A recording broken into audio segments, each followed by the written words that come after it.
Mga katrupa, maing hapon. Maing hapon no sa inyo. Sining Lunes no, isang hapon.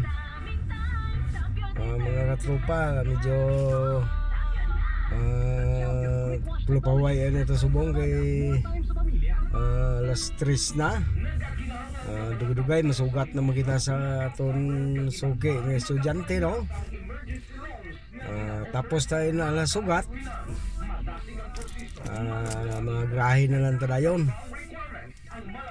Actually mga alas 5 pa man ina ang sulugat tunta, pero medyo patutaway ta subong no anay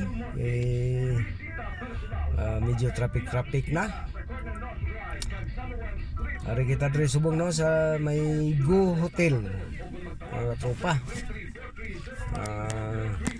Dito kita sa likod sa may kuan Arango Hotel no. Makita na to ng hotel. Damo din ka pinarking ka pulupahuay nga katropa sa may Robinson. Kita diri subong mga katropa. Kaya ano mahimo tani. Medyo nagkalkulokal man ang booking. Medyo pulupahuay magitanay.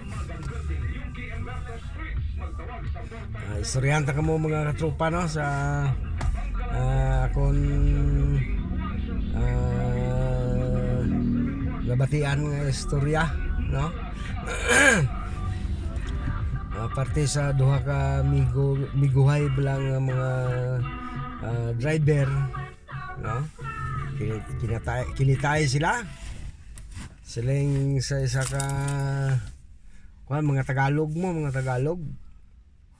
siling sa isa ka driver pare kinitay na sa kapihan pare muntik lang ko kapon. Oh, bakit pare? Muntik lang akong makabangga. Saan ba? Sabi ng kuha niya, kasama niya. Saan ka muntik na bangga? Yung tao tumawid sa kuan, sa pedestrian. Muntik ko lang nabangga. Sabi ng kuan, silingsang migo. Yan ang sabi ko sa inyo pare. Pag diyan na kayo sa pedestrian, medyo dandahan kayo. Huwag kayong padalos-dalos kasi yung pedestrian para sa tao yun. Kaya medyo mag-iingat kayo konti. Sabat man sa amigo. Oo nga pare. Muntik na lang. Pero pare matanong lang ako.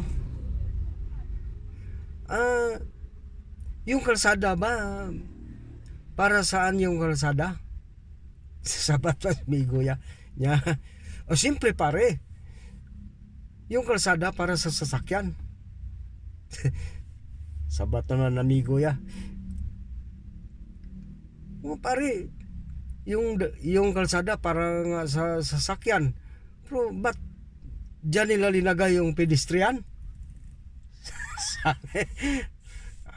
Ano ko naman pare, alangan saan mo yun ilagay yung pedestrian sa kwan, sa putok. Mga katropa no, istorya lang tawa samtang hulat ri kwan oras no. Pagkada sunod law kita ay naman sila. So pod niya nga driver. Sila amigo na. Ang isa naman ang driver naman ng kwan. Gistoryahan. Amigo naman niya. Pare. Tang ina kahapon. Nakapasayro ako ng kwan, foreigner. Sabi ng sama niya. Ang galing, siguro malaking bayad. Hindi naman pare kasi nasa booking lang yun pare papuntang airport. Tapos kaso pare pagsakay niya medyo parang maiihi na ako. paano ko ba to kuan? Magpaalam sa sana na magpaalam ako sana na ihi muna ako. Hindi naman ako marunong ano bang English sa kuan? Sa umihi ka na. Parang ihi na daw siya. Buti lang pare naalala ko. Ano yun pare? Naalala ko yung nag-eskwela pa tayo ng elementary. Sabi ng maestra, pag gusto kang umutot, magpaalam ka. Sabihin mo na lang na, "Ma'am, excuse me, may I go out?" Yun ang ginawa ko pare. Sabi ng maestra, pag umihi ka, pwede rin yun. "Ma'am, excuse me, may I go out?" Yun ang ginawa ko. Sabi ko sa kanya, huminto ako. At sinabi ko, "Sir, excuse me, may I go out?" Sabay baba ko naman. Tapos,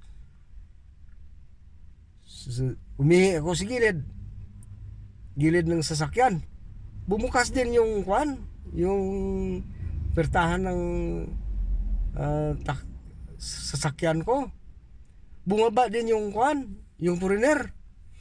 Ayun, nakita niya ako na umiihi sa gilid. Bumalik siya sabay ganun. Aha! Yun pala.